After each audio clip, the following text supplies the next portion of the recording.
Assalamualaikum warahmatullah. Hi everyone, I'm Wildan. Welcome back to English Hard and welcome to the next episode of Parts of Speech series. This video is gonna tell you about nouns. You ready? Let's learn together.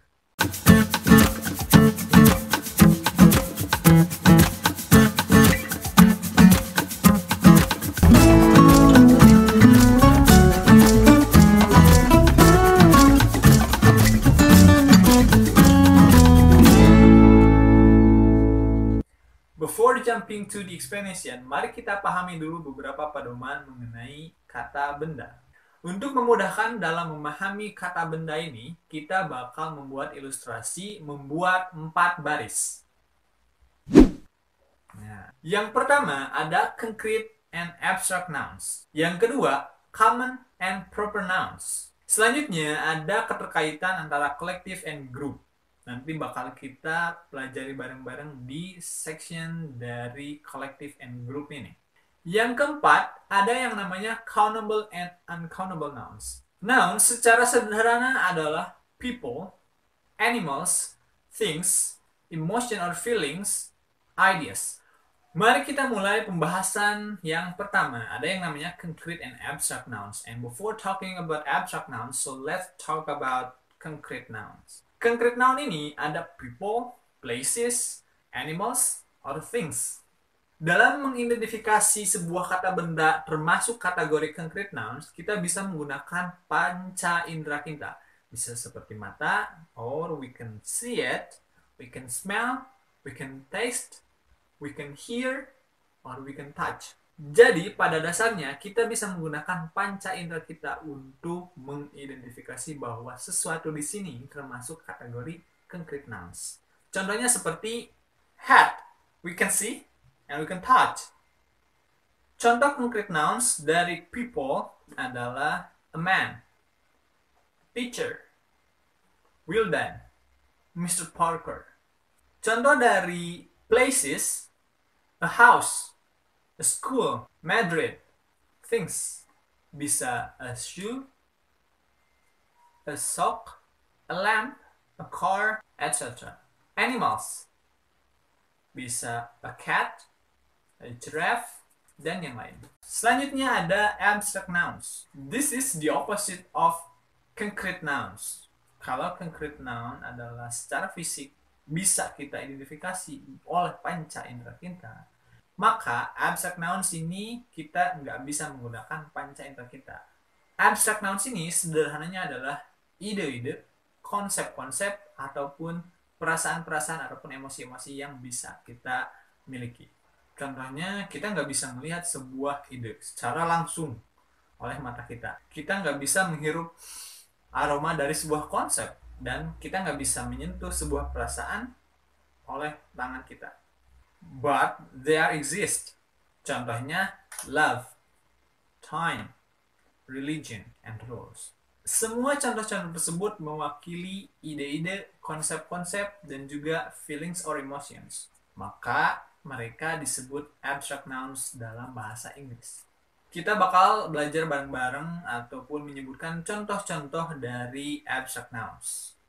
Contoh dari ideas ada yang namanya integrity, loyalty, freedom. Ada juga concepts seperti intellect, faith, comfort, emotions or feelings. Contohnya love, anger, happiness, or sadness.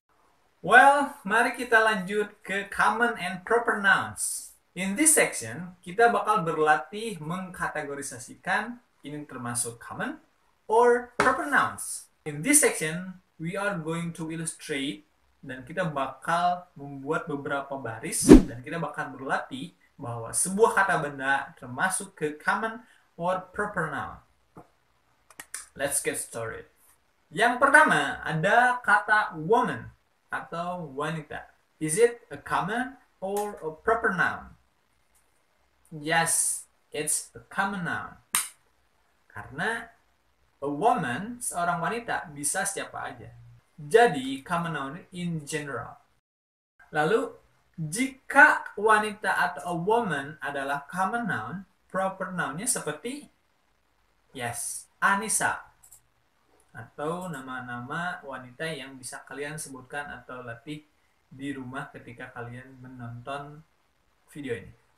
Selanjutnya ada child. Yes, this is a common noun. Lalu untuk proper noun-nya ada Nusa dan nama-nama anak kecil yang lainnya. Selanjutnya ada Facebook. Is it a common or a proper noun?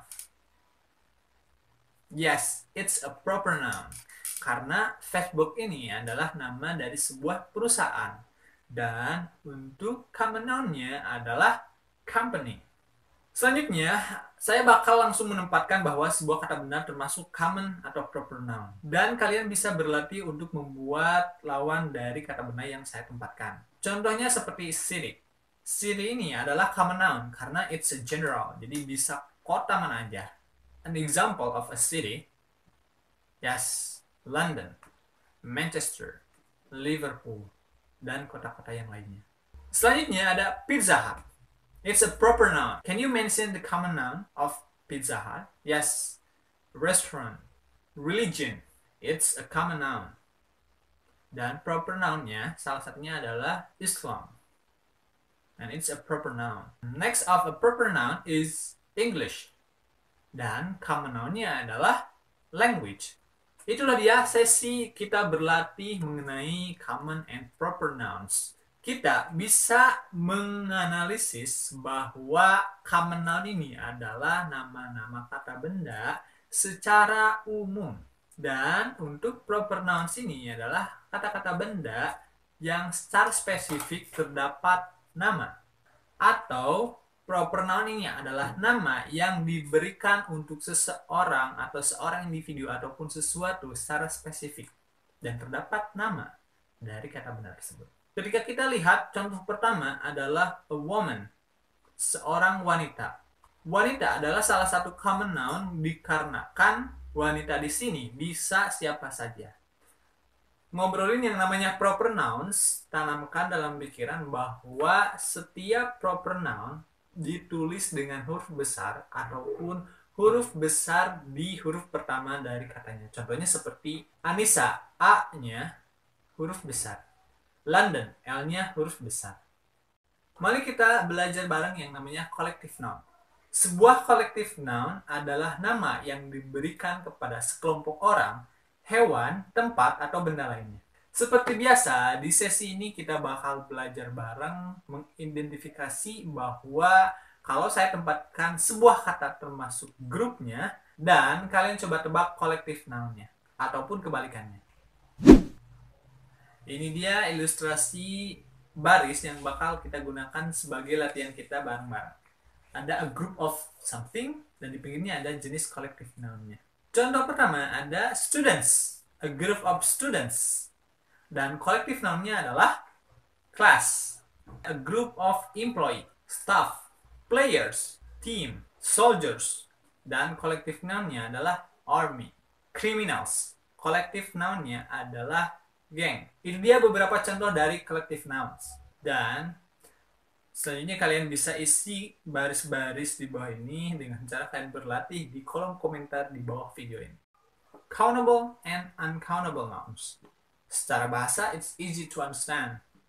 Countable nouns adalah kata benda yang bisa dihitung. Dan uncountable nouns adalah kata benda yang gak bisa dihitung. Countable nouns ini contohnya seperti table, chair, woman. Uncountable contohnya love, salt, water. Bentuk jamak dari countable noun ini biasanya menggunakan atau menambahkan huruf S setelah katanya. Contoh, one cat atau a cat, two cats. Dan contoh lainnya yang nggak ditambahkan S atau irregular formnya seperti a woman jadinya two women.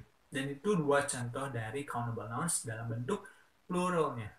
Lalu untuk uncountable noun ini biasanya there is no A, jadi nggak bisa bilang a sugar, a coffee. Tapi kalau mau berbentuk jamak pun bisa dengan catatan ada sebuah measures. Contohnya, a cup of coffee, 2 cups of coffee. Dan measure di sini adalah cup-nya. Ciri selanjutnya, kalau countable nouns ini menggunakan how many, karena bisa dihitung. Kalau uncountable noun menggunakan how much. Contohnya, how many students do you teach? Kalau uncountable noun, bisa kita gunakan how much, seperti how much you love me. Ciri berikutnya dari countable noun ini menggunakan a few, kalau countable noun menggunakan a little. Jika a few dan a little menjelaskan bahwa kata benar tersebut adalah lebih sedikit, dan kita bisa menggunakan many and a lot of for countable nouns, dan menggunakan much and a lot of for uncountable noun. Contohnya seperti many students. Dan penggunaan dari much seperti I love you so much. Uniknya, untuk lot of bisa digunakan di uncountable noun dan juga countable nouns. Contohnya seperti a lot of students, a lot of water. Well, this is the end of this lesson video. Bagi kalian yang mau belajar mengenai kata benda dan ada beberapa pertanyaan yang bisa kalian ajukan, kalian bisa tulis di kolom komentar di bawah video ini. And always remember, English Side is where English meets your needs. And thanks for watching. See you in the next lesson video. Peace.